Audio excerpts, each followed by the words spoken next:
لحمه الريم عملت مساحه. يلا بينا نخش نجيبه ونشوف يستاهل وحلو فعلا ولا لا. يلا بينا. وجاي مع الاوردر صوص توميه وصوص الريم، وجاي معاها رغيف عيش ومنديل وشوكه. يلا بينا نفتح ونشوف شكل المسحب. وجاي قطع مسحب 4 6 قطع، وجاي معاها العيش اللي هو المتحمص، وجاي معاها بطاطس. تعالوا نشوف بقى مع بعض، هل القطع دي فعلا قطع فراخ ولا مفروم فراخ؟ لا، فعلا نساير فراخ والصوص باين فيها قوي. ويلا بينا ندوق ونشوف يستاهل ولا لا.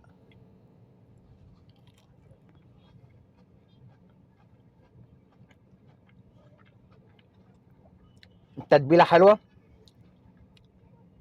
جوسي مش ناشفه خالص، والبريدنج حلو بيقرمش.